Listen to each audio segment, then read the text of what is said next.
told your friend you're not okay? And tell me what's wrong and why you never said you felt that way. And guess you're trying to stay strong and fake a smile until I look away. But I've known you too long, it hurts to watch your blue eyes fade to gray as you fade away, as you fade away. Welcome back to the Journey of Life podcast, your podcast for the people, powered by Zozo, the brand. If improving yourself, elevating and educating yourself is part of your life's goals, this is the podcast for you. I'm your host, Dr. Tendaishe Monalissa, bringing you another episode of the Debrecen Diaries. And as per tradition, we have a special guest host, hey? So welcome to the podcast. Feel free to introduce yourself. Okay, thank you so much, Tendi. It's profoundly honored to be here. And let me start off straight with my name. I am Aguta Clifford, your favorite engineer. And I am Ugandan and 24 years old. I recently graduated from University of Debrecen. Congratulations. Thank you so much. Yeah. Do you want to tell us your relationship status? Relationship status? Maybe there's some people looking for some engineers out there. I mean, right now I'm single, but it doesn't look like it's going to change anytime soon. Why?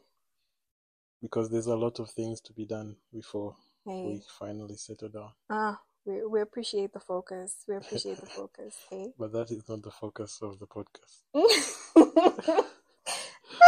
Mom, why are you checking me like this? We should get into the nitty-gritty straight away. No problem. Thank you so much for coming on. It's a pleasure to have you here. And I mean, for reference's sake, I think I met Clifford at one of my baby girls. You guys were having your group barbecue, yes, and that's when I met you. Yeah. And it was very apparent to me, like right away, you're just very calm, collected, really? Yes. And I was like, very interesting. And of course, like your group mates were talking about how like disciplined you are and how really smart you are. And I really wanted to tap into that, you know, and to get to know a little bit more about you. And I feel like it's important for people to hear how they can improve their abilities, you know, and how they can tap into their higher self and operate not just optimum, but like at their best self. So I feel like this is also something that you have mastered to some extent. Yeah, for sure. And I think it would be great to share that, you know, with other people. And we want to celebrate you and your wins as well. So yeah. Anyways, we're going to get straight into the education segment, guys. As you heard, Clifford is an engineer, civil engineer. Am I right? Yes, that's right. And we are going to discuss about civil engineering, like here at the University of Debrecen, and how that experience has been for him. He's going to give us, you know, some tips, and you can share with your loved ones who are interested in engineering or who are already studying the program what they can look out for or what to expect in the program if they're going to choose like this program in uni. And probably will follow his career path, and he'll come back to the podcast, you know, to tell us more about the career itself. So, who can be a civil engineer? Okay, for the record, anyone can be a civil engineer, but also not everyone can be a civil engineer. Yeah, I hope you understand what I mean. Let me explain. Yes, please. Okay. Expagorate. Okay, sure. Because becoming a civil engineer is a lifetime. It's a lifetime career. It's not just something you do for a short time and then do something else. No, when you're going to do civil engineering, you should be ready to do it. So you need to look at yourself before you choose to become a civil engineer. You need to understand what you like. You need to be ready for the hurdles involved. So you need to be ready to handle things related to math and physics. There is a lot of physics in civil engineering. And then you need to be ready to carry on the stress. It's very far from easy to be a civil engineer. And then you also need to understand that civil engineering is a very wide sector. Okay. We start from water engineering to structural engineering to soil and geotechnics. We look at construction management. It's very big. So technically, anyone can be a civil engineer. Because you can choose Yes, your you special... can go to any sector that you like. Fair enough. So before we go further, what does a civil engineer do? I mean, you expressed like the different sectors that they are, but what is the basic, what is a civil engineer? A civil engineer. So like the name says civil in terms of living. I see. So we are in charge of making sure that this world is livable for people. Okay. Yes. So the water that you drink is probably being provided by civil engineers. The house that you live in, not to say, it's definitely a civil engineer. The roads that you drive on, the airports where the planes land. Let's go to the soil to make sure that you don't have landslides and all that. Let's look at, it's very big. Clearly. Yeah, it's very big. So basically you are making all these structures, I guess, safe for humans. Exactly, that is the whole point. So we use science, so that is physics, math, chemistry.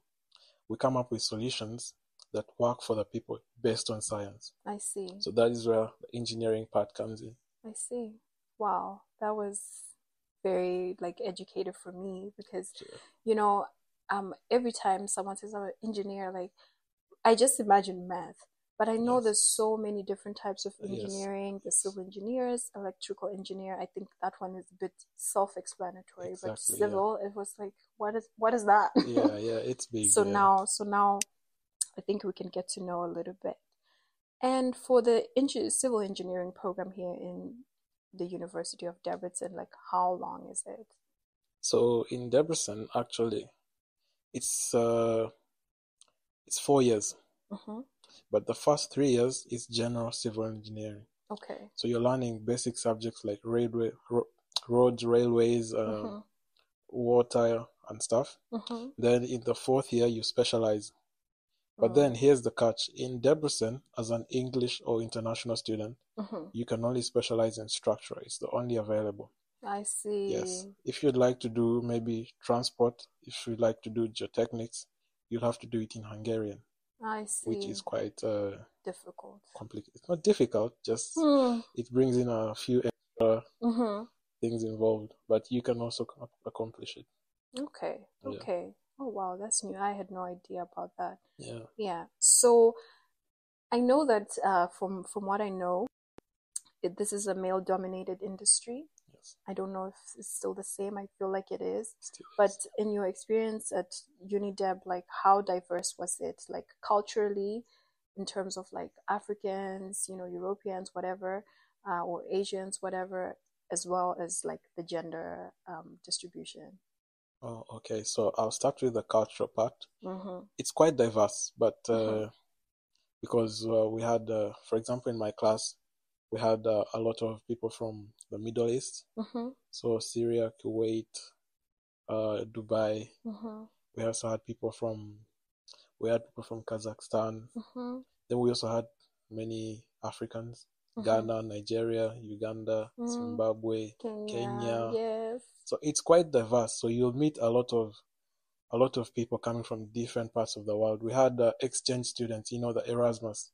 Some of them came from Brazil, one from Italy, one from Belarus. That's cool. Yeah, so it's quite diverse. However, when you're studying this course, and the best way to be successful in this course, if you want to finish on time, or if you don't want many problems, you need to learn how to put your cultural differences aside and then work together.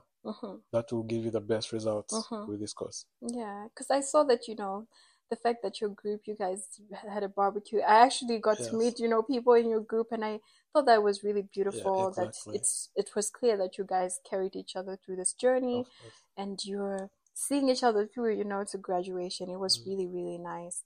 And I could see that there was definitely more guys than girls. Yes, of course. That is the second part of the question. Actually, all the girls that applied for the course and started in the first year, they finished surprisingly. without much problems. Mm-hmm. Though some... Why did you say surprisingly? Because a lot of the people that maybe all the way something happened, unfortunately, there was no girl. You would expect the girls to suffer more. Why? Because of the stereotype that this is a male-dominated sector. Mm-hmm. But it didn't. It didn't happen that way. Mm-hmm. Actually, the girls made it smoothly. So what I'm trying to say here is that as it is male-dominated, it's not a thing. It's not like it's rigged towards men. That's not the thing. Women can do it as well as men. It's just a choice. A lot of women don't choose to be civil engineers. But that doesn't mean they're not incapable. For women. Yeah. It's for everyone. Anyone can do it. Yeah.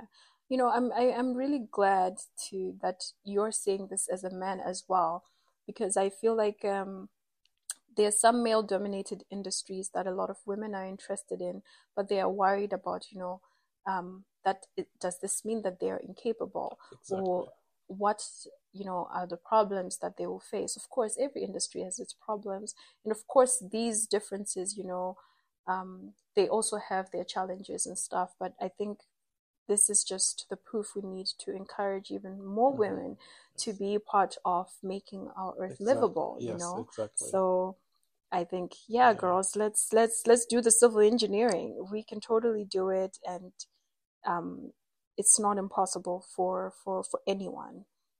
Yeah. How you already kind of mentioned, but like, how demanding is this engineering program? Is it like you have to study all the time, like sacrifice everything? Like, how demanding is it? Or yeah.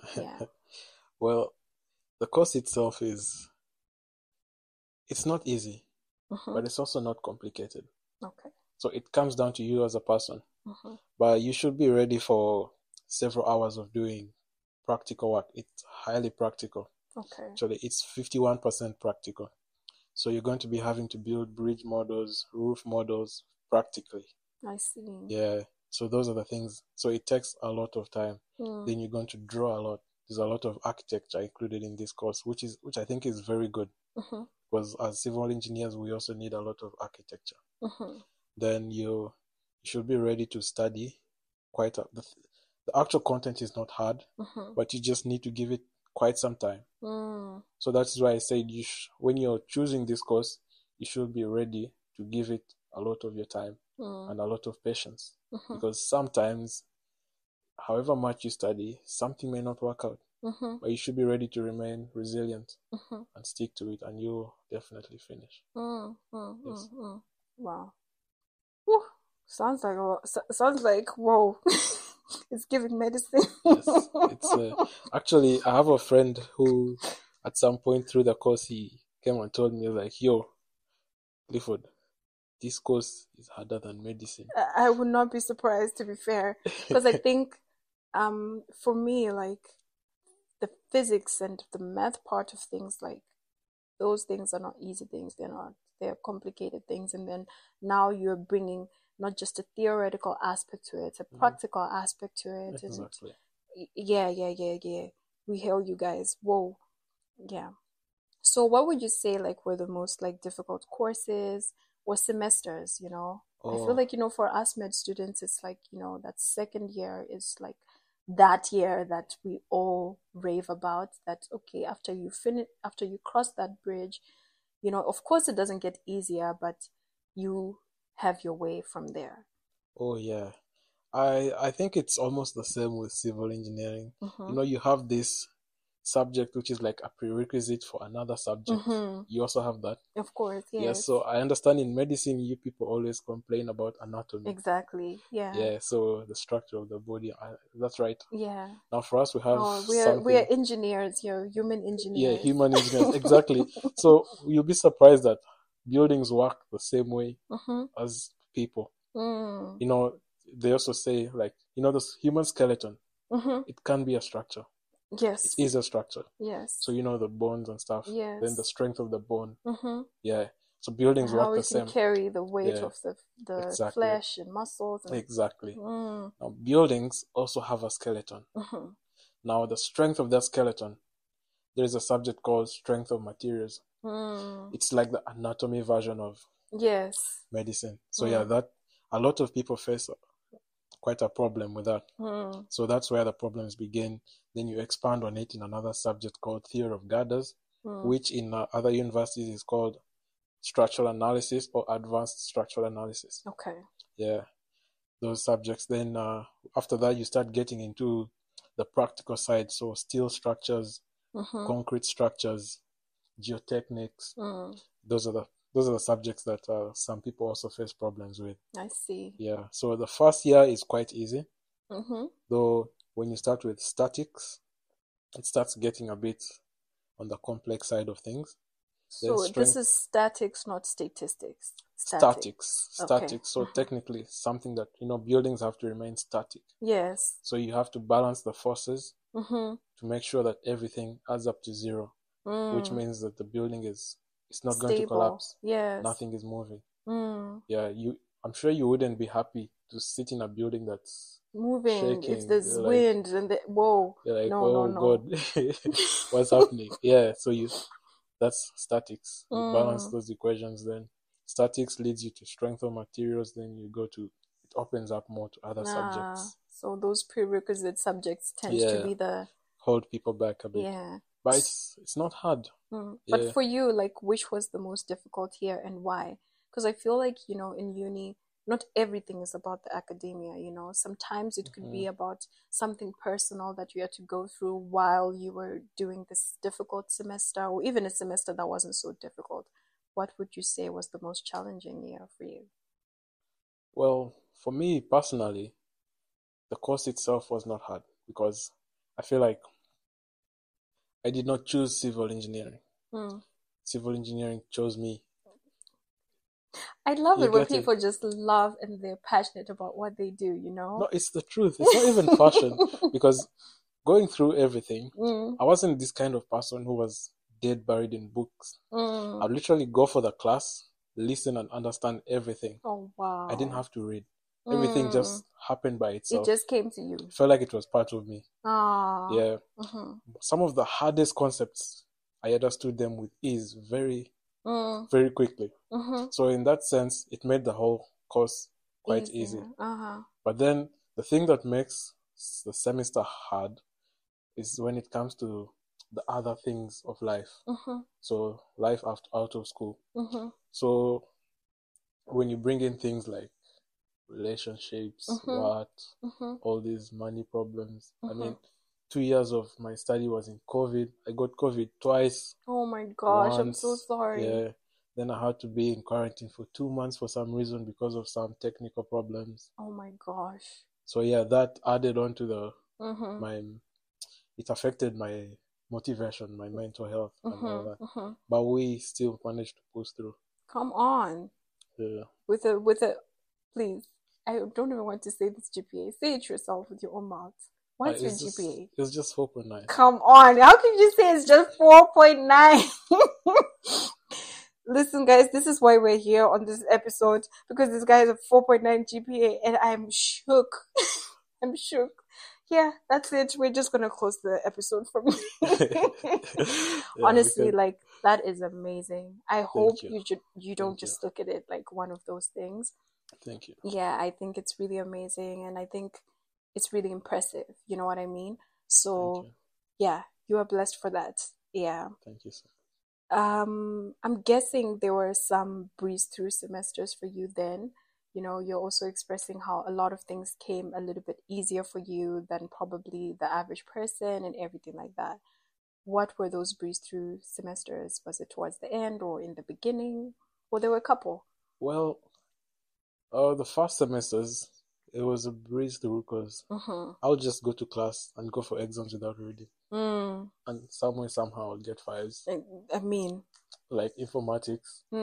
I've been good with programming and computers since high school. I see. So such subjects I'll just get 5. I remember we did database management. I'd already done like 4 years of ICT in high school. I see. So definitely it came easy. I was repeating things.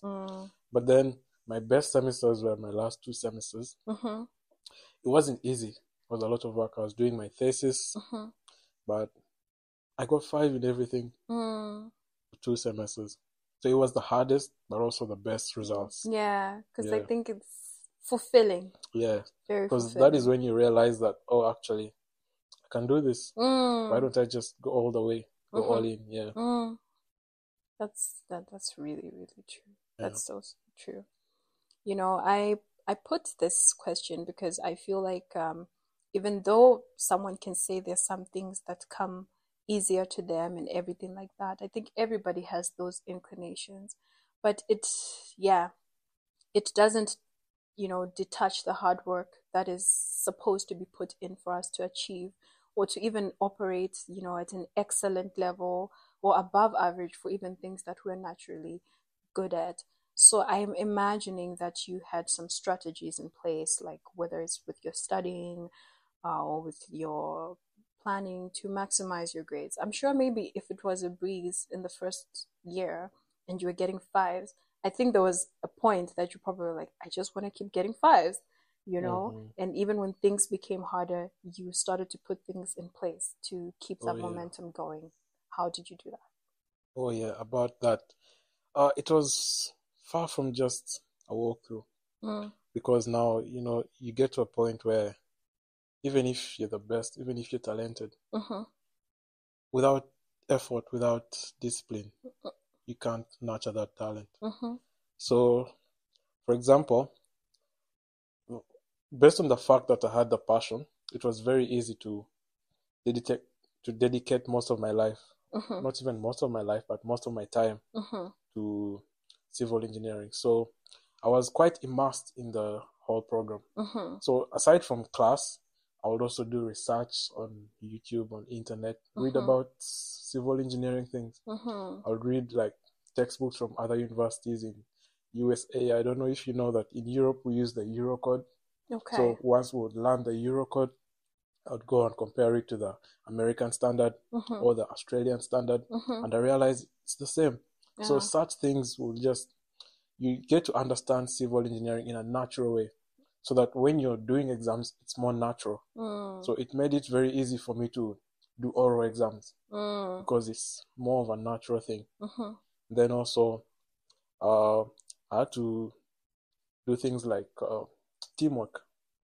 You have to talk with your classmates. You need to discuss. You need to work together. Like I said, it's the best strategy for this course. Trust me. Then also consultations. Talk to these teachers. This university I think it has the best student to teacher ratio, because in a class of 20 people, you have all the teachers all the time. So use them. I would talk to them, consult whenever needed. Then, one thing, I made sure that I didn't miss any class, because that's where the magic was. All this extra reading, I felt like it was quite useless. And the actual learning took place in class. Yeah, so I attended all the lectures. It was quite important. Yeah, I was literally about to ask that, like were you a student who attended seminars and lectures and what? So I think you really, really covered. So were there things that you had to sacrifice, in terms of other aspects of your life, like social activities, whether it's I don't know, like partying, relationships, I don't know. I know you play rugby. Yes. Was there ever a rugby game that you had to miss, because you had to be studying or something like this? Oh, yes, for sure. I'll start with rugby. I didn't ever have to miss any game until my last semester when I was doing my thesis. Because it felt like I was going on and going on with the thesis, but I wasn't moving. So I needed all the time. That's how I felt. Yeah, any typical university student can understand, I'm sure. So I would say the normal semesters, it was really you need to know how to balance your time. So I didn't have to miss any rugby game, but the last semester is quite hectic as usual. Then one other thing, I had to change as a person to be put myself in a situation where I can learn better. So things like alcohol. I spent quite a big portion of my time without drinking any alcohol. I think I spent 2 years sober without testing anything.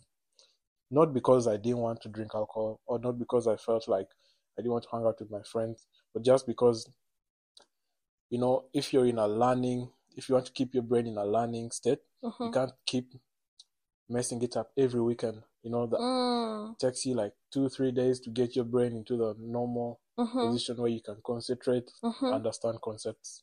So I just felt it was better to keep my head clear and not drink alcohol. Then I had to reduce on the partying, of course, because I felt like it wasn't adding any value to me or my degree. Yeah, so not so much going out. I'll just spend time with my friends.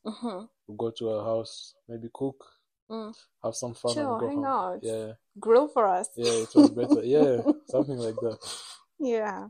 Yeah, I think you mentioned something that I started feeling, but I didn't have the words to describe exactly what you said, that, after drinking a certain amount, like your brain takes time to recover and yeah, to get into that state of mind where you're being productive and yeah, you're learning new concepts, like you said it yeah, perfectly. And I think I realize I'm also in that state of mind, yeah, even currently. And I think I've been feeling that way for a while. But I think I was thinking that it's my body giving up. But I think it's just me realizing that for me to operate at my best, like mentally and with a clear mind, I don't like how I feel after I have drank. yeah, I'm not that clear. exactly. My senses are not that keen. Yeah, My mind is not that sharp. And I think I'm realizing that. But I think I was, attaching it to maybe like, it's an age thing or no, it's what. not. But I think it's just the effects of alcohol itself. Yeah, You know what I mean? And even from a medical yeah, yeah, perspective, actually. So yeah, it's definitely something I'm feeling now. Like, I don't mind hanging out and chilling, but I don't care to drink like that actually as yeah, much as I used to. Even a glass of wine, like, I don't care for it like that. I'm just like, oh, yeah, I want to sleep well. I don't even want to wake up feeling yeah, funny tomorrow, yeah, even if it's not that deep because I didn't drink that much. I don't care for it to feel that way. Like, I'm just here to have a good time, chill time. If I have my juice and we're all having a good time, that's good enough for it's me. perfect. Yeah, And maybe occasionally I'll have a whiskey or something, but even then now it's not like something I feel like doing. I'm really okay without doing it. yeah. And Yeah. like, if you want your brain to like be more functional, Mm-hmm. you realize that without these external things like alcohol, maybe smoking, weed, things that put your mind in a certain state, if you take some time off those, your brain will technically be like a machine. You can tell me something today and I'll remember it without having to Without break a sweat. difficulty. Yeah. So That's it makes life very easy that's so when your brain true. is sound and clear. And I feel like you, even physically, you can just handle more stress, Yeah, especially mental stress. yeah, You know what I mean? Like, and even physical, because yeah, mental stress takes a toll on you physically, yeah, but you will be able to definitely handle it. I definitely see it more that, like, I have, I wouldn't say I have a hectic life, but I have a busy life. I think I'm yeah, only realizing it now because I was feeling that after I graduate, I'm going to have more time on my hands to do so and so, and it's just not like that. And I'm like, but this is how I live my life regularly. So I realize I'm just a busy person. I have my hair thing going on, I have this podcast going on, and whatnot, whatnot. And and a wild night out can literally derail my whole week. yeah. You You know see, what I mean? Because I have so much that requires me to have a clear mind, or most of the time, and to be physically, like, fit. Because for me now, like, after like a heavy drinking night, I actually feel like physically, like, ill. you know that feeling. Yeah, I actually feel like I'm weak. I need to recover. Like, I need to sleep all day to recover from this. Have you ever looked at yourself in the mirror when you're drunk? Like, look at this Of course. degenerate, useless human being. Hey, sometimes it's necessary. Take a I you mean, know. It's, yeah, because like for me now, I'm just like, nah, Cap. I like feeling there, and I mhm, like feeling my energy, yeah, there, yeah, present. Like, I like feeling alert. And anything that takes away from that outside of the time that I'm actually drinking, no, I don't want that mhm, anymore. Like, if yeah, I'm drinking and I want it to end there and that night. Tomorrow, I want to be clear again. yeah, So I feel like even how I drink is different from how I used to do it. Like, I enjoy having a clear mind and being able to do the things that I want to do with my strength, with my focus. Like, Yeah, for sure, for sure. I think I feel like with I don't know, maybe with a lot of uni students, like in terms of things we have to sacrifice, to achieve the goals, achieve the degrees. Did you feel like your studying ever affected like your relationship or your dating life? Well, yes, it did. Mm-hmm. Because it reached a point where I was passionate about my degree, Mm-hmm. and I wasn't going to let anything kind of shift my focus. Okay. So I felt like, because I used to give a lot of time to so the degree, it wasn't like a thing where I would spend most of the time going to classes, but Mm-hmm. because of quite a lot of passion, I would also spend time doing things related to the degree, but Mm-hmm. not taught in class. So Mm-hmm. improving other skills. Mm-hmm. So I would spend time learning things like 3D visualization, Mm-hmm. things like coding, Mm-hmm. so things which I can use later when I graduate to like start my own freelancing thing. Mm-hmm.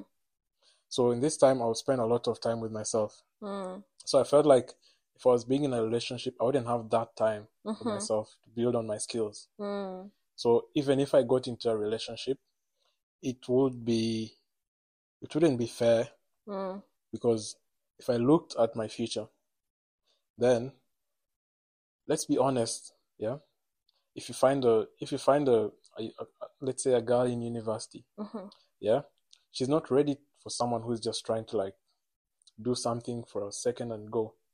Maybe, so if I'm to be in a relationship with such a person, Mm-hmm. I need to be ready to deal with the consequences. Mm-hmm. Maybe what's in it for the future? Why are you doing this? Mm-hmm. So technically, it felt like better to just leave it for now, Mm. deal with that later, Mm-hmm. and focus on the priorities right now. Yeah, fair enough. So I had to sacrifice that part.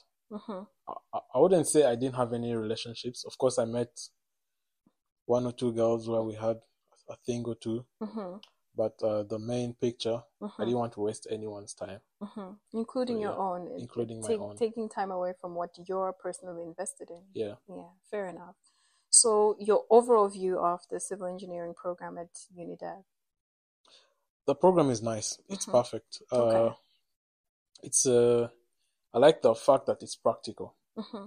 Then also the fact that the teachers are really good, Mm-hmm. because we have teachers. All the teachers that teach civil engineering are actually working professionals. Mm. So 3 of them actually have companies.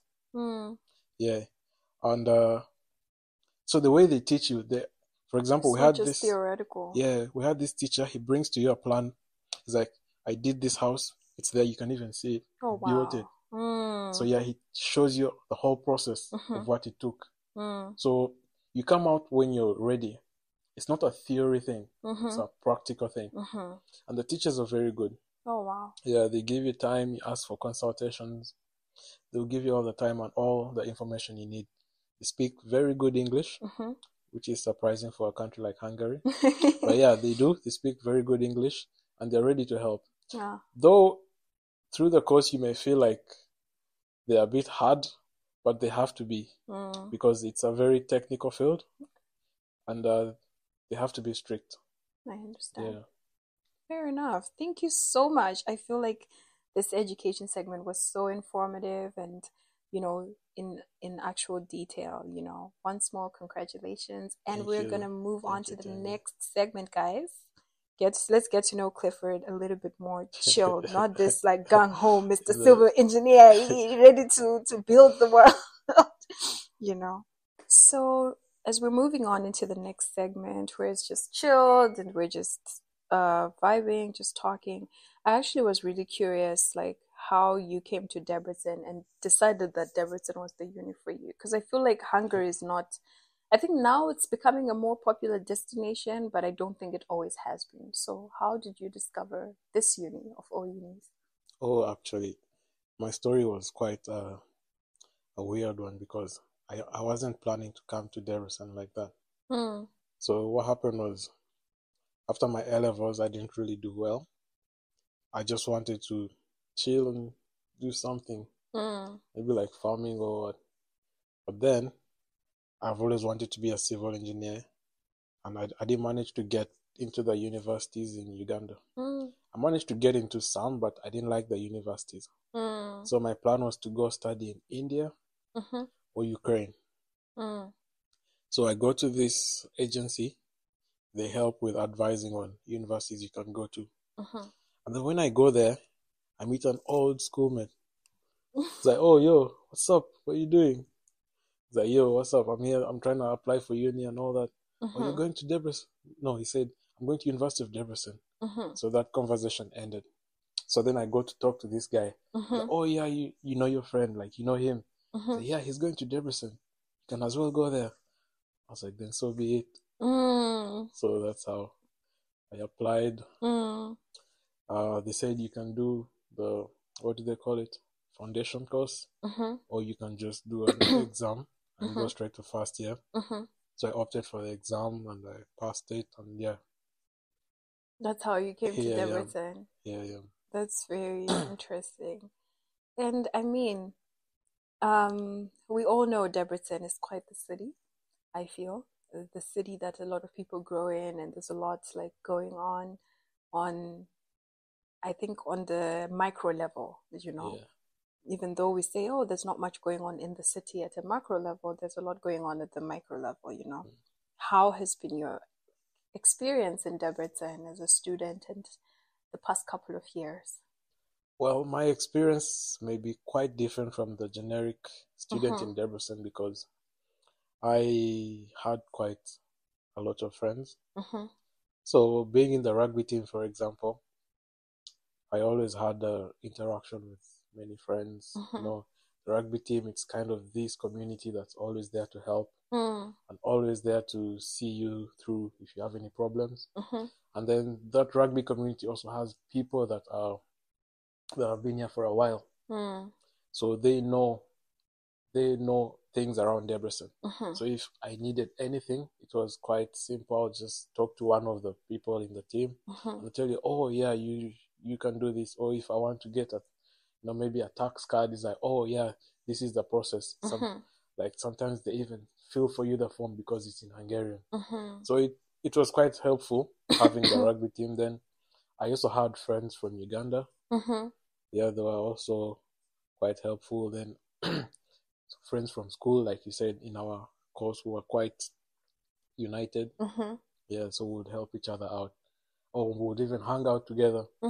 So it was really hard to feel isolated for me. So it was a smooth experience. Oh, that's nice. That's really lovely.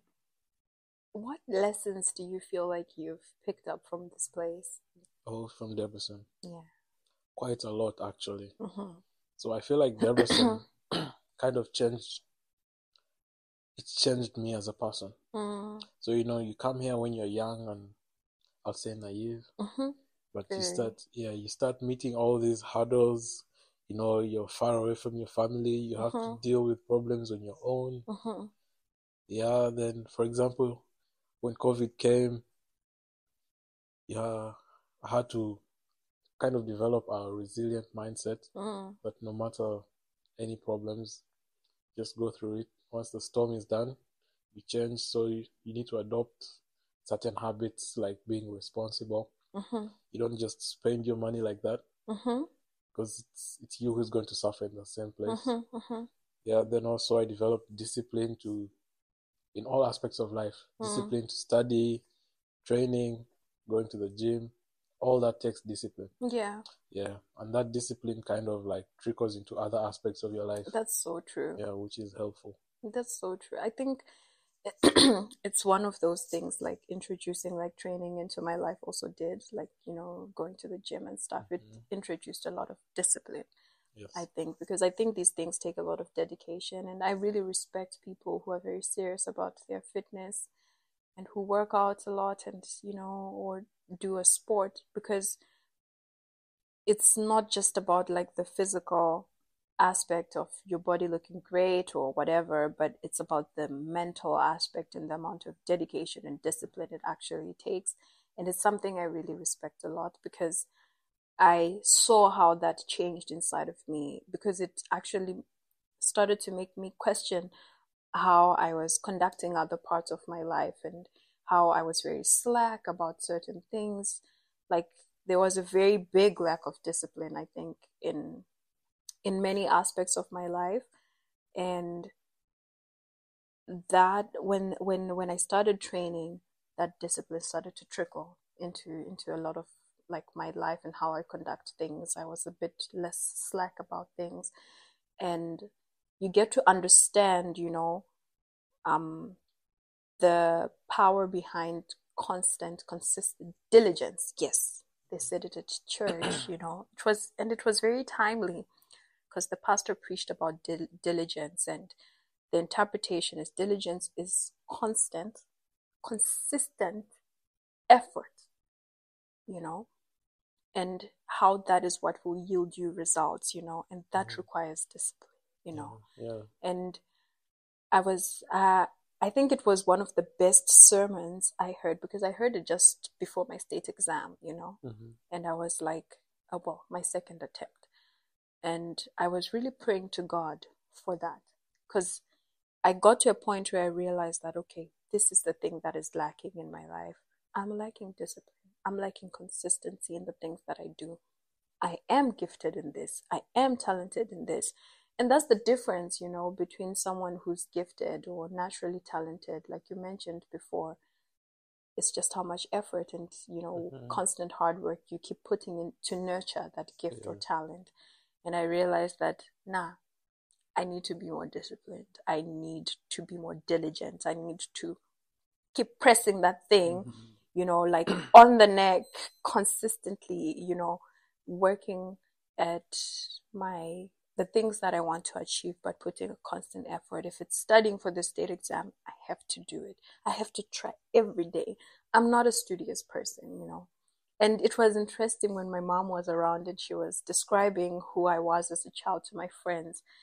And she she mentioned this, and I was like, wow, because I didn't think that it's something that everybody else, well, at least my mom would describe me as this way. And she said, Tendi, she's never been about that school life. Yeah. She studied because she needed to. It had to be done. And I was like, damn, this woman is been paying attention, because I feel like because I was so good in school, like I was really, that's always taking first place in class and that. I really thought that probably I came off as a very studious person. But of course, my mom, she was paying enough attention to see that this kid, she's not about this book's life. She does it because she needs to do it, So it was a very liberating moment for me because I was like, okay, so no one is expecting me to be this person. I don't need to put that pressure on myself because I'm not this person who's going to sit and study and this and this and that. Like, I'm going to do what I need to do. I will dedicate myself in that way. In the other things I'm passionate about, you will find me doing it outside of my free time and things like that. But this studying thing, it's not my thing. Can I study? Yes, I can. Can I push? Yes, I can. Can I get the grade? Yes, I can. But is that in me? No. And I think it's still important for us to be able to do the things that we don't particularly enjoy. If it's going to get us to the goal or to get us to do the things that we enjoy more, which is not so easy, in uni and everything like that, because you just want to chill, like you just want to do things that you like and whatnot. But that's not life. A lot of the things that we're passionate about also come with responsibilities that might be not things that we enjoy to do. So even as a civil engineer, who probably would have, let's say, if you're interested in, I don't know, in water or that aspect of things, but if you're doing the program, you have to do soil. Yeah. You have to do building, whatever, structural, all these things that you are talking about. So you have to do it for you to eventually get to focus on the water part that you want. So I think that that's some of the lessons that you learn here, that you have to learn to balance your passions and your efforts, because it's not always going to align. sometimes you have to put a lot of effort into something you're totally cannot be bothered with. I feel like I had to do that in med school a lot. With a lot of courses that you will not catch me dead. You will not catch me dead reading, listening to, hearing anything about it. How would this even help me? Thank you. But it has to be done. It just has to be done. And that's actually life. Like, even when you're working your dream job, there's some aspects of it that it has to be done. I love being here, podcasting. I love to speak. I really enjoyed even filming on YouTube. But editing, guys, editing, like, kill me now. I always say it. I'm not a very tech savvy person, but I do what needs to be done. I learn what I need to learn so that I can do the things that I love. And that's just going to be life. It's full of doing things that we're not going to love doing, but we have to do. So we have to have the discipline. We have to have the diligence to constantly put effort, even in the things that we love, and even more so in the things that we don't love. Like, why is life this complicated? That's life. Huh? It's not fair, yeah? Life is complicated. But like, it is what it is. It's been quite the journey in this Debrecen. Maybe it's also because I've also spent probably double the amount of time you spent here, almost. Yeah. So probably the experiences are like, you have much more. Exactly. All that trash in Debrecen, you collected it. Hey, God forbid, I'm leaving it you here. You have it there. You're still here. Hey, I think I'm here just physically. Like, mentally, I'm elsewhere. I think Debrecen is just it's literally just a place I'm in. I'm in a completely different headspace, mindset, world even, I would say. I guess you have to be here anyway, so yeah, but I think my mentality left Debrecen probably something like 2 years ago. So I feel like mentally, and I don't even mean this in a bad way. I think I just mean that I'm no longer in that student headspace. I don't think like a student, and I haven't been thinking like a student for a while now. So I can't even picture life in an environment where a student life is what the type of life that I would live, because in your final years in med school, you don't have a lot of classes anymore. You don't have a lot of time in the uni anymore. Most of your time is you organizing your future. If you're going to the uni, you're going to do your practices. So you're not even going to the lecture halls. You're not even bumping into students that much, actually. So your life is already different in that regard. Even your timetable is different. For some people, they don't even spend their last couple of years here. They'll be doing their practices elsewhere and things like that. So mentally, you definitely have to check out of this place, because you're not living in the same world the rest of the students are living in, even though you're in the same environment, So for me, I think that's how it's been for the past couple of years, and of course even now more so, as I'm looking towards the next step and looking towards some of the other things that are not how can I separate my career from other passions that I have, or is it all one thing? If I want, my medical career, my business career, Well, I think that depends on you, or it depends on the money. Where the money is, that's where I reside. But I feel like all of the things, I just want them to go hand in hand like that. Of course, I know it's not going to be precisely in that way, but that's my goal. I want to, as much as I can, carry them along, because I feel like I've done that, I've done that throughout the years. I've carried my med school, I've carried my hair business along with me, you know what I mean? So I want to continue to do that. And I'm happy that I learned the skill on how to balance myself, because I think that also comes with time and with practice, and with a couple of mistakes, Speaking of, I actually have a question for you. How have you seen the changes? You said you're a different person now. You learned how to manage your finances, to do what needs to be done. Mentally, do you feel like you've been able to master some parts of yourself? Yes. Mm-hmm. Well, confidence in yourself.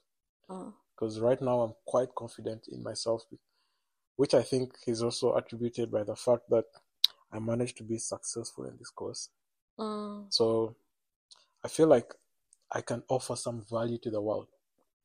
So that's, I approach problems better right now, Mm-hmm. because back then it's like, what can you do? You're just useless, just some guy struggling in uni. But now it's more of, you can do something. So if someone needs a house, I can confidently sit down based on what I've learned, based on the facts of science, and get them a house. So it gives you that level of confidence in yourself. And then the way you approach certain things these days, it's just different. Like, you've had that responsibility over yourself, that independence for the past 4 years. It makes you think different. If you're going to drink alcohol, like, is this really worth it? Is it adding any value? Otherwise, it's just emptying your pocket. Ooh, there you go. Yeah. So you analyze situations better. You don't do things without thinking. If you're in a relationship, like, is this really worth it? Is this worth your mental energy? Is it going to add some value to you in 3, 4 years? Yeah. Does this person contribute to your development as a person? You get, so you just think about all that stuff. Or, like, do I really love this person? Or I'm just kind of in, like, a state of confusion. Maybe a state of, there's that thing that happens to men.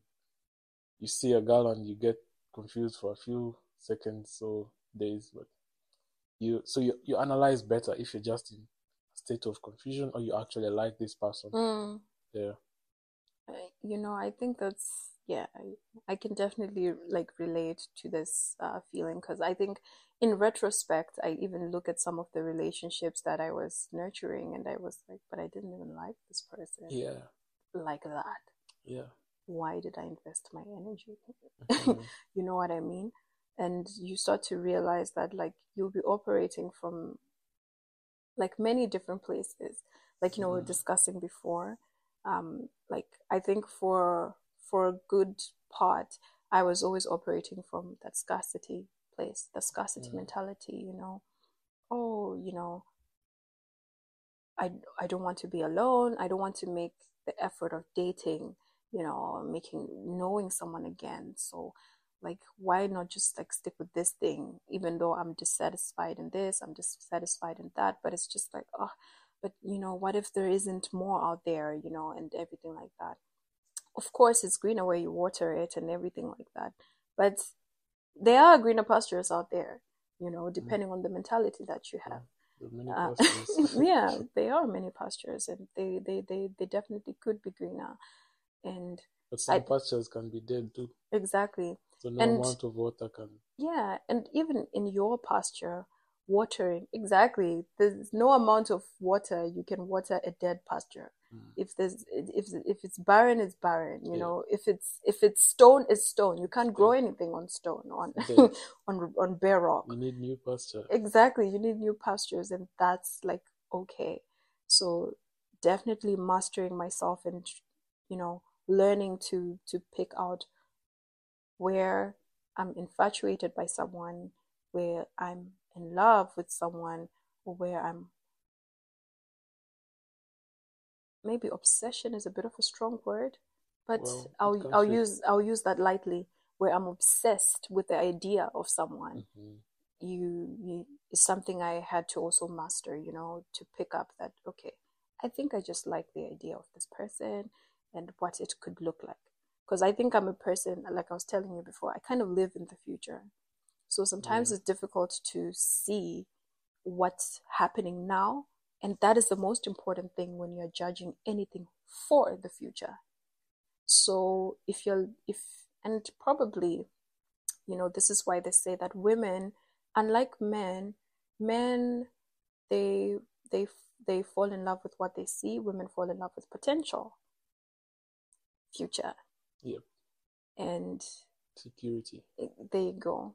But it's sad because it's potential. Potential. to give this, potential to be kind, potential to be... They call it food security for a reason. I guess, you know what I mean? But even then, like, it's still not real. There needs to be real qualities in real time that you can see about any person that you consider, that will then make them worthy to consider continuing and having then a future with. But for me, I'm just like, oh, they have the potential to do. And I think I'm a person who likes to see the greatness in someone or the goodness in someone. While that, I think, is probably a nice thing, the most important person to see, you know, their greatness and their goodness before other people is yourself. Yeah. You know what I mean?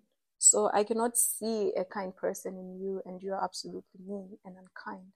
And you cannot see that and bring that out of yourself. You will still be an unkind, rude, and mean person. Yeah. No matter how much kindness I can see you having the potential to have. Yeah. If you are rude, you are. You know, so I had to learn that, no,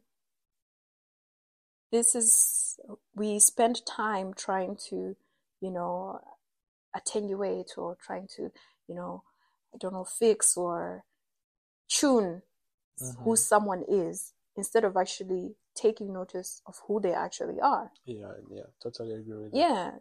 Who they are. Who is this person? And do they hit or do they not? The way they are.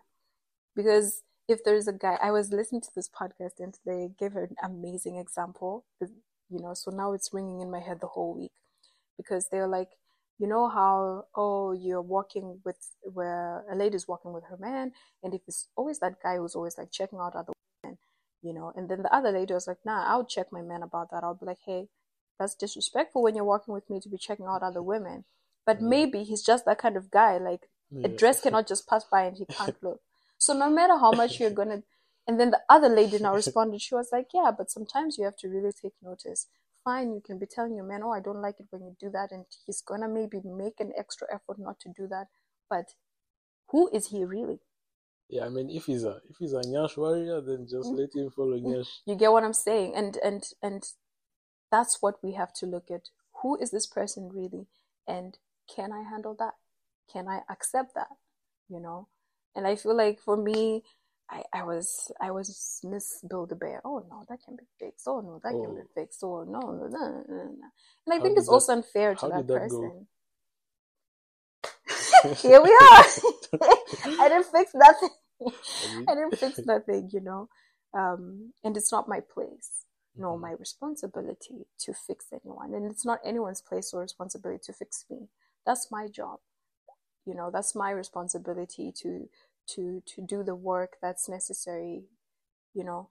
And that's for me to see as well. Like, someone is busy thinking I need to fix something about myself that I don't think needs to be fixed.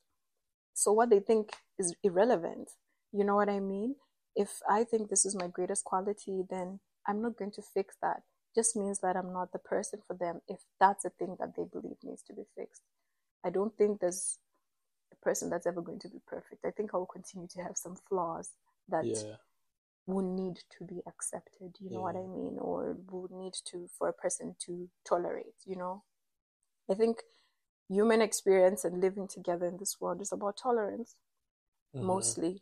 Acceptance. Yeah, tolerance and acceptance. So you accept and you tolerate, but you have to be careful. Yeah, I mean, like, I feel like we have to accept our flaws. Because, for example, also answering your question, I got to realize a lot of the flaws that I had as a person. And from realizing those flaws, I could be able to improve. So flaws, kind of like procrastination. I knew that it wasn't going to take me anywhere. Things like time wasting. Hungarians are timekeepers to the dot. So you have to step up. Yes. Then you need to learn how you study your study problems. You know, if you understand yourself, you can know when you're most effective. For example, I'm most effective in the morning. So I study in the morning. Such stuff, Yeah. I think it's good to also understand.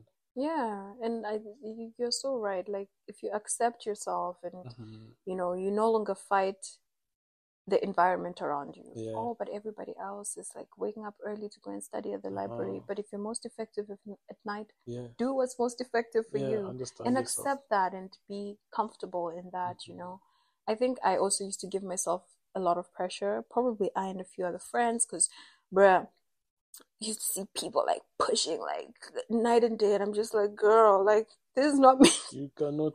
On a Friday, I want to go to Miami. You can't fatten the bull on the market day. Just and like I said, I had to accept that I'm not a bookworm. It's not who I am, and there is nothing wrong with that. You know what I mean? Because I think sometimes there is that pressure, especially if you're a medical student. You know, we already know that it's this very academically demanding, you know, degree program and everything like that. So sometimes you can get into this space where you feel like you're constantly supposed to be holding some type of study material, even though you're not ingesting any information. And for me, I refuse that. Yeah. For me, that is time wasting. It's time wasting. My problem, definitely, I'm a procrastinator. But one thing I would not do is waste my time studying. I waste my time with other things. You're just flogging a dead horse. Yes, like if you see me studying because I've gathered all my chakras, my energy, my ancestors, I don't my whatever to do that, then I'm on there. So I feel like I'm like that with a lot of things, and I had to learn that I can't just be like a all or nothing person. In some aspects, I have to invest something, even if I don't feel like it. I just have to invest something, you know. If I'm in the gym, I'm not that person who will go to the gym to leave my house, grab my bag, my water, my gym stuff, leave the house, do you know how much I love being in this space? Leave it, go to the gym, take a picture, and come back. I can't do it. You can't. I can't do it. I have to work out. I have to kill those muscles. I've already killed my time making those steps, leaving my house, changing into clothes that I can be outside with. I have to work out. I can't sit. Even when it's cold. Yes, snowing. I can't sit for 3 hours, you know, looking at, I don't know, like some notes, and I'm not internalizing anything. I'll go and watch my series. I'll sleep. I'll actually go and eat out or go and party. For me, that's how I work. And I realize that if I know when my brain is not working, let me invest that time in something else. You know, so for example, like if I knew that, I'm not focused right now, I can't do anything, I'm already changing my plan. I'm going to pick up a client. Let me be productive. Let me make some money. Yeah. You know what I mean? So then to just be like, some people, they struggle with the guilt so much that they'll sit there, spend all day, and they've not achieved anything. It's a waste of time. Yeah. But I know that in med school, there's a lot of people like that because they are held by the guilt of, but I have to be studying. My thing is, you have to be studying effectively. If it's not effective, you probably need a break anyway. Go exercise. But like those people that do that, I feel like that causes you to have a lot of mental problems. Now imagine after doing that, spent 3 weeks and you studying, still don't know anything. Then you go to the test and the lecturer gives you 0. Exactly. You will still not perform. You know what I mean? So you need to master yourself. I think that's probably like a very big part of your 20s. And I think this is why you see that people in their 30s and I think late 20s, 30s, they have a lot of comfort about themselves. You know what I mean? Because you master yourself. And if you do enough work to do that, then you won't have to be doing it at a later stage in life where you should already know how you tick or how you work best or the types of relationships or friendships that work best for you. I feel like now I already know I don't vibe with this person. I don't even invest too much of my time. I'm very careful with the type of relationship that I have with them. Like I already know that this is going to be a friend that I'm going to keep here or at arm's length, or we're going to be really buddies with this person. You already know, you know, and it becomes more unapologetic. You're just like, this is who I am and this is what I'm about. Yeah, this is not my cup of tea, respectfully. You have to accept. and you bow Yeah. out, you know. And I think one of the most important things I've had to accept is that I'm not everyone's cup of tea.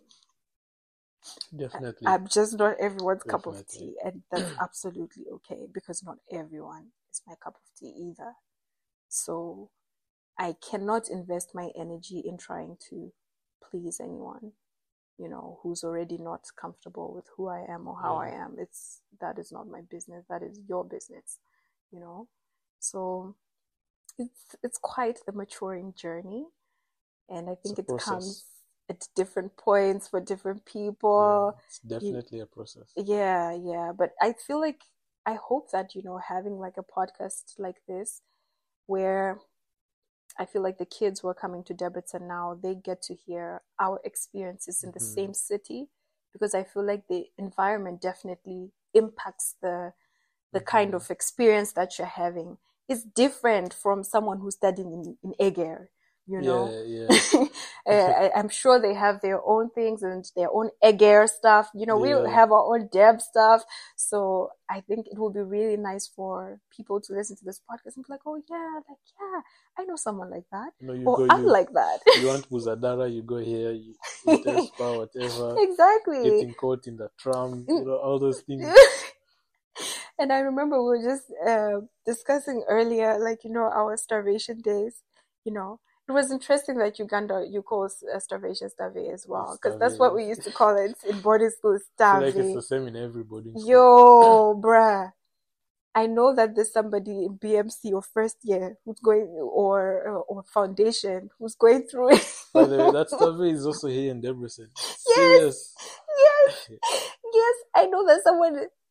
I even think like all these people talking about Indomie this, Indomie that. That's luxuries, fam. Some guys don't even have Indomie. I'm telling you, you haven't really entered the Stave group chats if you're still having Indomie. What? Indomie flavor? But it's normal. You can't go through Debrecen without Stave.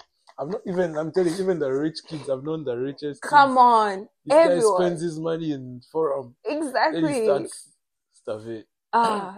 Fam, what I used to do, man, it was so dumb. Like, I used to go to these Asian stores, you know, this Asia Central type of stuff. Budget. And then I'll still be in Stave after. Buying the most random nonsense, like things that I'll never use. That stuff lasts for like 2 days and the lifespan is dead. If I show you, there's one shoe, I still have it, that I bought there. And I'm still asking myself. There's that point of realization. What the hell is this? Why did I buy this? Listen, I'm still questioning myself, like, because I'm like, I never intended to wear this. Why did I part with money? Because I can't even sell this thing. Nobody's going to buy this. I'm telling you. It's a plastic shoe. You know plastic? A plastic shoe, ridiculous color, ridiculous heel. Did I actually wear this to go to class? Fam, it was one heel like that, which is even worse. So it's not even something I was going to be able to wear every day anyway. So why was it so impractical? Like, it was... But like, there's some specific things that you get from the Asian store. Like nail cutters. Yeah, they have some very... You can't get a nail cutter anywhere in Debrecen. Yeah, you can... They have... This is what I... So this is what would attract me there. I always knew there was something. Yeah. But for me now, and they always had these really, really cheap like shoes. And especially back then, they had like nice shoes, like shoes that would be in fashion. Now they just have all these granny shoes and stuff. But back then, they would really have like nice heels. Not the best quality. Totally ruin your back. But hey, I was young then, so my body could handle it. So that's what I was busy doing, buying shoes. That was your stuff, buying clothes from there, and then combining them maybe with one purse that I'll go and get in forum, and then putting outfits together. Because back then, you know, when we used to go out, we weren't these outer vibes that these kids now, you know, they go to the club with like sneakers and I don't know, baggy jeans, and it's very different, the culture now. For us, we used to dress up, you know what I mean? I remember. Heels. I see y'all in dresses and stuff. That used to be the culture back then, you know. Like, I don't even know if you guys would feel cold or something. Bruh, you never get. I mean, after one shot, you'll be fine for the rest of the Imagine the walk home in the morning when the old ladies are coming out. I and they're mean, like, if you have heels, you're taxiing home. If you're, you know, but yeah, the culture is really different. So we used to really dress up and everything like that.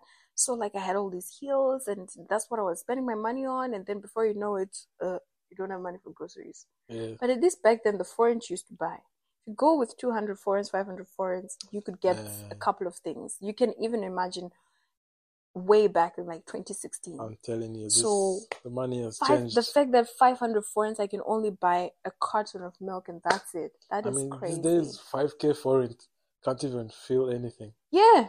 And it used to be like you can buy like some decent groceries for the telling you, week or 5K foreign plus. used to take me a week at least. But now it can't last I a day. remember fruit juice used to be like, if you go with your 200 foreigns, you get like a fruit juice because it was 179, one something. Now 500 foreigns. Like things have just changed so much. It's so expensive. And I feel like Debrecen is expensive. Like, because I feel like if I go to Budapest sometimes, like the prices are not as inflated as here. It's the same. You think? It just feels different here. You know, the fact that you it expect, feels wrong. The fact that you expect this to be cheap, but it's also Maybe. expensive. Because I'm just like, I'm just in Debrecen. I'm telling you, like, why is it so expensive here? So much has changed in Debrecen. A lot of things for the better. I feel like the infrastructure has definitely improved. There's more places to eat, like too many places to eat. I don't know if the people who are building the city can be more imaginative than thinking about the next cafe, restaurant. We need places to hang out. Yeah, like do activities, like more physical things, like not just like eat and drink coffee and eat and eat and eat. Like everywhere you're just opening up new places to eat. Like I'm like, come on. Yeah, but we're done eating. I'm telling you, like either gyros burger or something like that. We have enough. It's expensive to eat. Please, at least can we get an experience? Because I think I'll pay for an experience. I mean, yeah. So we need probably like a go-kart place or something. Yeah, that's closer. Exactly. Not that I have to go to do the Boslo, but every new place that opens up in the city is somewhere to eat. To eat. What else can we? There's enough. The app is about to crash because there's too much. There's too much food places. But I think in that way, it's been interesting to see how Deb has grown. Like there's so many food places to order from. Like that never was a thing. I like that Deb has developed in the amount of opportunities that are available for students now. Of course, it's not like other countries, but it's better than what it was before. It's not just Transcosmos, for students anymore, like to work at. Students can do Walt now. I'm hearing like there's more. I'm hearing this factory, something going on that you can pack pizzas or whatever. I think this is a great. And BMW is also coming in the vicinity. Yeah, I heard this, and I think it would be probably a good internship programs for uni students. A lot of engineers. There you go. And business people too. There you go. But I remember I was having a conversation with a Hungarian who was also doing Walt, and I was like really oh, I'm really excited for students, the students community that they have this opportunity at Walt, because it used to just be that Transcosmos for us. It was like, yeah, I think it's great for the students, but for us, it's just like more competition for that thing that we are also looking forward to have. And I was like, oh, I didn't think about it that way. So I guess let the best man win, hey? I mean, whoever can cycle the fastest. I mean, yeah, but I think it's grown in some good ways. Yeah. But I don't know about for med school. It just feels like things are just getting harder and harder. Like for students, Oh, really? Yeah. I'm hearing they always are bringing up these new rules and prerequisites and whatnot. It's just making things tough. But it felt that way in our time as well, and we managed to pull through. It never gets easier. Yeah, but I don't think it's necessary to make it any harder than it already is. Yeah, but it has to change eventually. It can't stay the same. because we'll keep beating the system. Yeah, you always keep finding loopholes. Of course, we have to. When you find How a will we loophole, survive? they bring a new rule. Yes, they are really like remember this rule where they said you can just get a signature and you can do the exam when you feel like. So there's some people in the engineering faculty had like 10 signatures, like 0 exams. So what they did is they said you can't do the next exam without finishing the exam before. So yeah, but there's always a way to beat the system. Yeah. It's true, because we will always find ways, like, I think before, for us, it was like this, we used to do our anatomy in like parts. So now they just test the whole thing at one exam. You know what I mean? Because then someone could strategize, okay, in this exam, I'm just going to focus on this. Then they go, they finish that, and then they come for the next chance. They do the other things. For me, I actually used to see it as a good opportunity, because it's everything overly is demanding, and every course wants to treat you like that's the only course you're doing. Physiology department wants to treat physiology like that's the only course you have. Anatomy, same thing. Biochemistry, same thing. There's every department. Like, you're only one student, one human being. So it's difficult to do all those things to that level, So these helped, to be able to distribute your focus like effectively. And even then, you were still not guaranteed. So I was like, and then now they are taking that away as well, and I'm just like, bruh, it's really hard. Yeah, it's just really hard. It's already, for me, I'm just like, there's no need to do this, because people are going to fail. You know what I mean? It's not that easy. People are going to fail regardless. But it's almost like you have to fail. Yeah, but I just feel like low-key is just a money-making scheme, fam. Well, I mean, it's cool to say that, because the rate at which the professors are happy when you fail, bruh. Especially in the medical campus. And the thing is that I feel like the enrollment numbers compared to the uni's capacity, I don't think that it makes sense. Well, I mean, you guys in the medical campus are a lot. This is my point. I don't think that, like, let's say if everyone, or even let's say 60%, like, went through at each and every point, and let's say we're having this mass, okay, let me say 80%, we're having this mass graduation year of people proceeding to the next step in turn without any hiccups. The uni has the capacity for that. I don't think it does. But I think it has also accumulated. Yeah, so, like, I think it has grown. Because now you can be in a class where someone who came here like several years ago is in the same class with you, then it's like, all meet here. But at some point, it always does this. It always does this. The numbers always. Yeah, because some people are giving up. People are doing what? That's my point. Yeah. Because some people are going to drop, and if that doesn't happen, in fact, it cannot happen that people are not going to drop, because I don't even think the university has the capacity for people not to drop. That's my point. Because the idea is supposed to be, people are gonna get tested to proceed, right? And then if they pass the test, then they should be able to proceed. But it's almost like now there's measures that are borderline, not really reflective of someone's capacity, but because we're trying to push the numbers here, you know what I mean? So even someone who should proceed can no longer cross, because there's no space for you.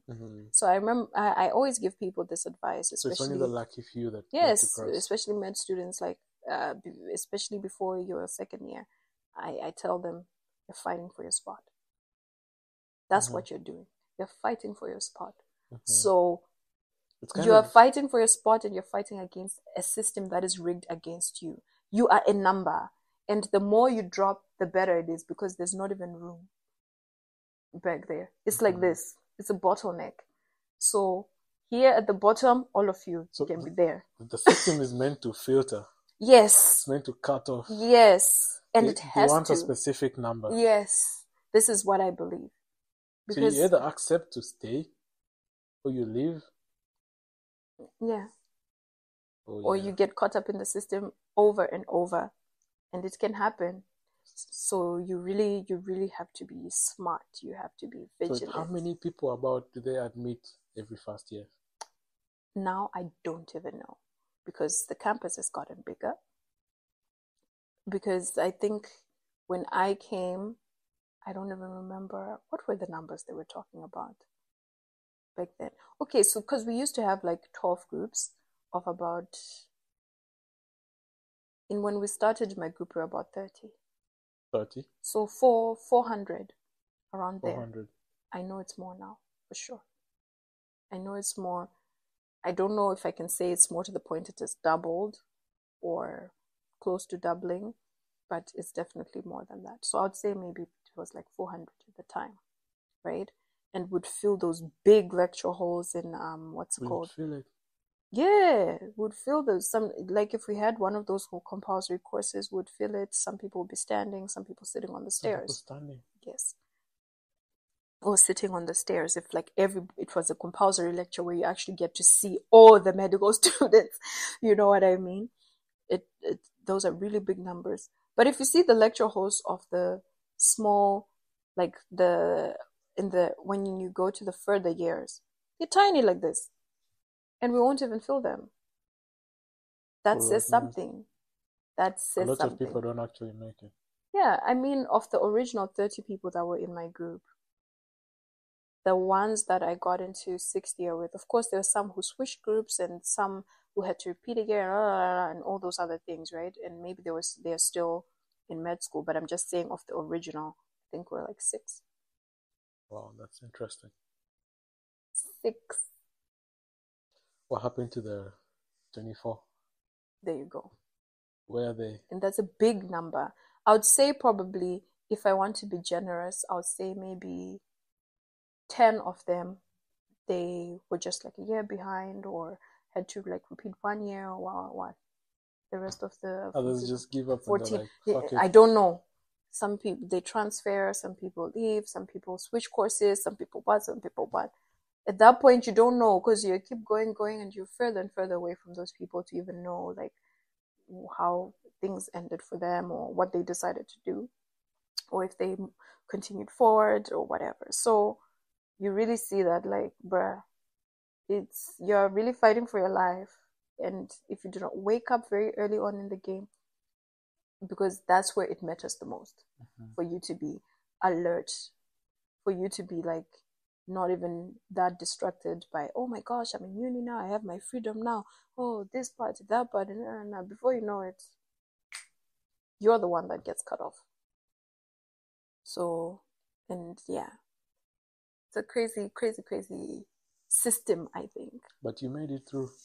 Yeah, surprisingly, like even me, I'm still in shock. I'm like, girl, how did you wiggle through? But I serve a very big God, one of my friends says, you're literally God's favorite, and I accept that. I wear that on my shoulder. I'm God's favorite. So I'm very grateful to that, because I don't think that I was that smart. I feel like there's so many mistakes that I made that should have had way bigger consequences than they had. And probably that's why, I wasn't the most studious student. For me, partying Friday, studying Saturday, Sunday, Monday, SCT. Yeah, like, that's how it is. But I feel like, yeah, that's kind of like uni as well, that's That's uni as well, but like, you need to be that person, because for me, I can memorize things really, really, really well, and huge amounts of information in one go. But if you're not that kind of person, then it's going to be hard. So you need to pace yourself.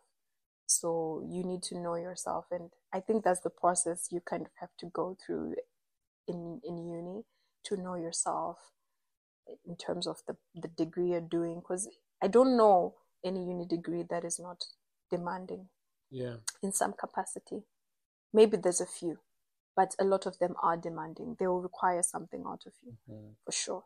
And they will test your abilities, and they will test who you are, your personality. So there's that aspect you're dealing with. Then comes on, your own personal things. Now you're trying to develop all these social relationships, friendships, and dating, and what? Ghetto. It's ghetto. But I feel like a lot of the the problems in uni don't actually come from the actual classwork. Mm-hmm. I think these problems come from things like relationships, Mm-hmm. so all that starts affecting your other parts of life. Yes, that's so So true. yeah, I'm sure it's the same experience with you. Mm-hmm. If you just remove the problems that were created by, let's say, your relationships with, like, let's say, Wow. boyfriends and stuff, if you remove that, you realize that your life would actually be very smooth. Yeah. Yeah. But it's all, you're just there, then this guy I comes in wouldn't your say life that and starts. my life would be smooth in terms of not having those problems, but I don't think I would have really developed as a person outside of just my degree. It has to happen. That's the thing. Yeah. You can't do without it. So it contributes to who you are, because you can't just be, to be a wholesome person. Of course, you need, your degree and, I don't know, your qualification. You need it to survive, I guess, for this modern world. And then you need, that aspect of you. Having social relationships is a part of growing yourself as a person and everything as well. So it all like comes together into the whole being, because there's multiple, things that pour into who Clifford is. So your passion for what you do, which is your career. You're also a person outside of civil engineering. You're not just a civil engineer, and that's it. Which is important. Exactly. I'm pretty sure you're probably a sibling or a friend, cousin, and all those different aspects. Like, yeah, it was such a lovely conversation, and we can talk for hours, but it was so good having you. Thank you for accepting my invitation. And I'm super proud of you. Congratulations on all your achievements. Thank you and so much. I'm only looking forward to the future for us to see, what you've got coming your way, and I'm pretty sure you're going to do amazing. Thank you so much. With that, thank you guys for listening. With that, remember, life is but a journey. So bon voyage. Bye. Au revoir.